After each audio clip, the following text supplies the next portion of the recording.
Hello and welcome to my kitchen. I'm Judith.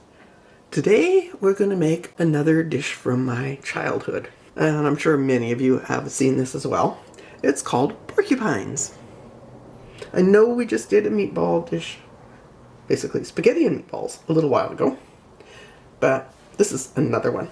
And this does not have pasta. So we need a pound of lean ground beef, half a cup of uncooked rice, a large yellow onion, a couple of cloves of garlic, some parsley, we got tomato sauce, Worcestershire sauce, and salt and pepper. And we are going to have wonderful meatballs. First thing to do is chop our garlic and our parsley and our onion. So let's get going. So there we have our ground beef. And to this we're going to add 2 fairly good sized cloves of garlic, finely minced, 1 large yellow onion, finely chopped, well, fairly finely chopped, and about 1/4 cup of chopped flat leaf parsley. Do save some parsley for later because we are going to put some on top of our meatballs. I'm going to start mixing them in. Don't get too carried away because we need to add our rice and a 1/2 cup of water.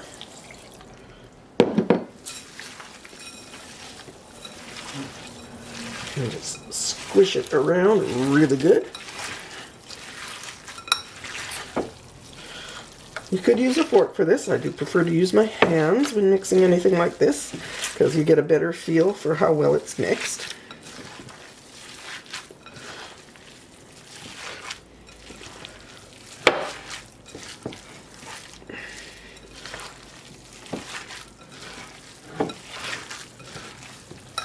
And it is going to be a wet mixture, which is definitely what you need because there is raw rice in there. So we need the liquid so that the rice will cook through. Nothing like a porcupine with stabby bits on it. We don't want our bits to be stabby.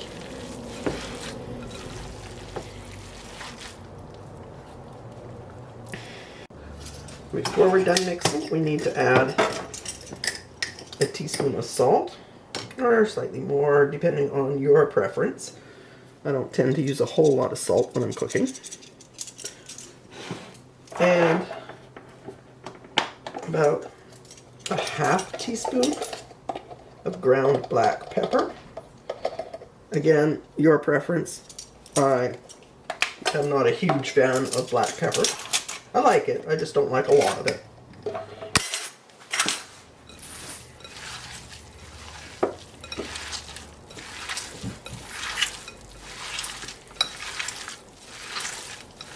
Make sure that mixed well through.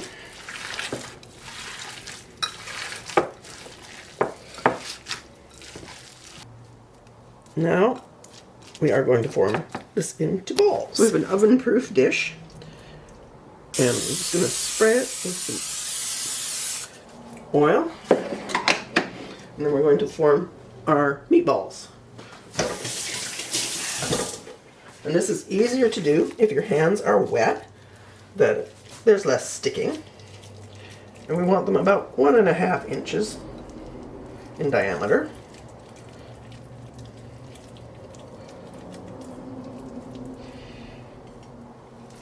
So this should make about 18 meatballs, so make sure you have a good big pan.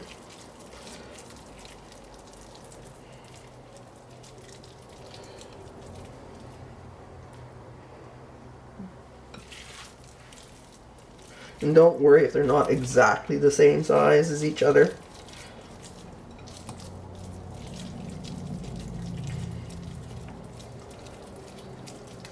So we're just going to continue with that until we fill up the pan. So I've made my meatballs a little bit larger. So I have 15 meatballs, which fits perfectly in this pan. Then we're going to add tomato sauce.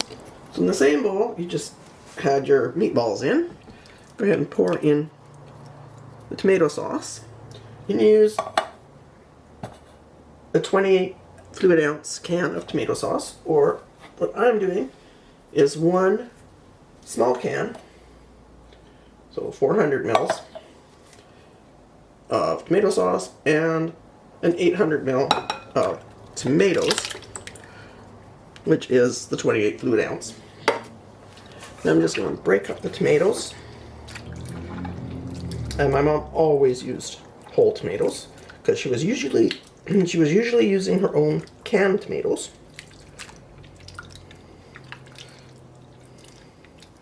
Just break those up.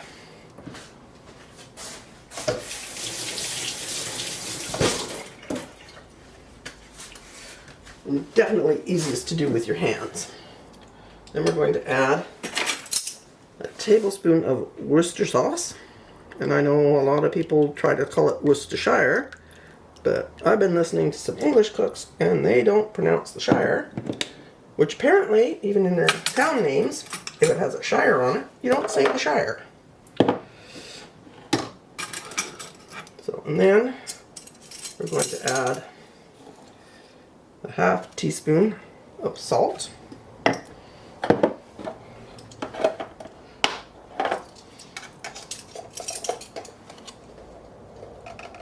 And a half teaspoon of ground black pepper. We want to stir that together.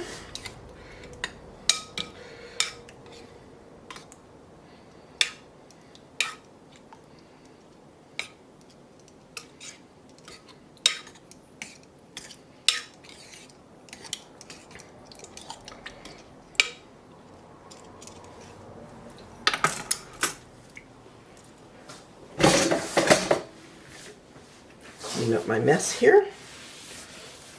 Put our meatballs back. We're going to just pour this over the meatballs.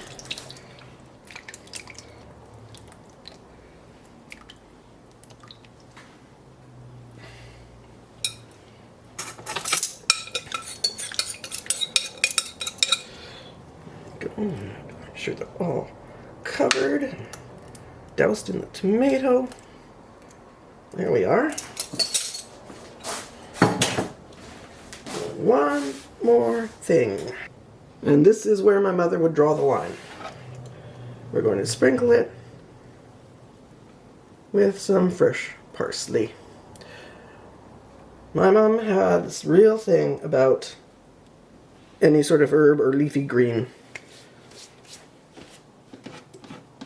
And it was really funny when I was doing the cooking and I would sprinkle herbs on her dinner. She'd yell at me that I was throwing weeds at her dinner again. But that's a story for another day.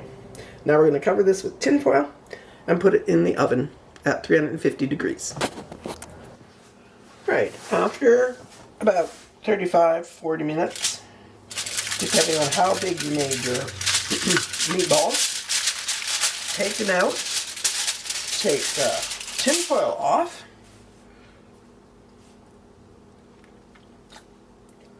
they should be sort of semi-half cooked, or mostly cooked, I hope. Let me just check here.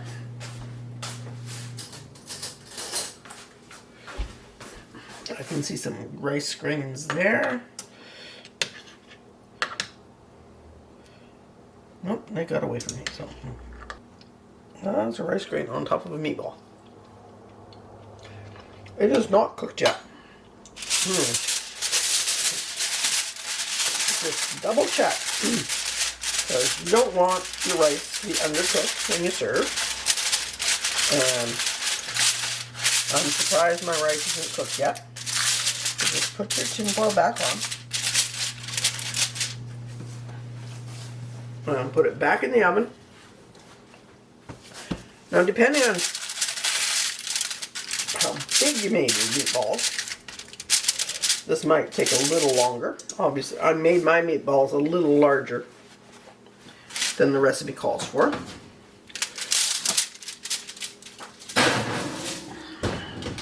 So we're putting those back in and letting them go another 15 minutes.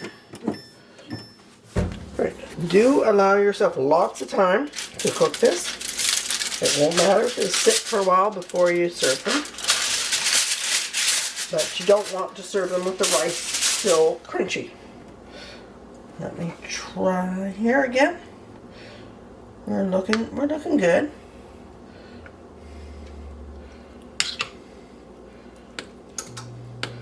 Spoon some sauce over them, or turn them. Just make sure. I think probably the best suggestion is turn them over to make sure they are submerged. To make sure all the rice gets cooked.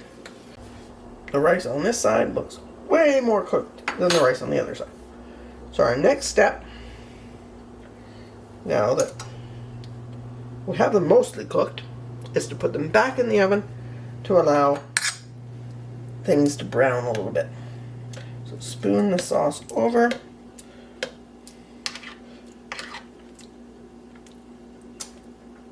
Make sure everything's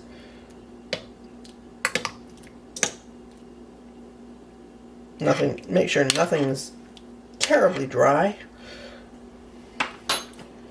And let's clean the edges up there a little.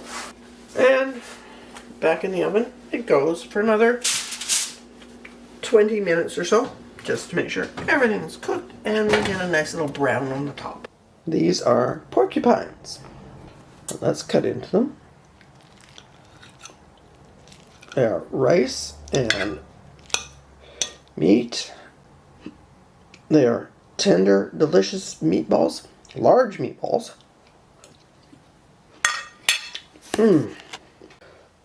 They were a favorite when we were children, just because of the name, I think. But they're something fun to do. And another way to stretch your grocery dollars. Some nice ground beef, rice, a little tomato sauce, maybe a green vegetable to go with them, and you have a very good, nutritious meal. Thank you for watching. Please give it a like. If you haven't subscribed yet, please subscribe. I will see you again soon with a new video. Thank you so much for watching.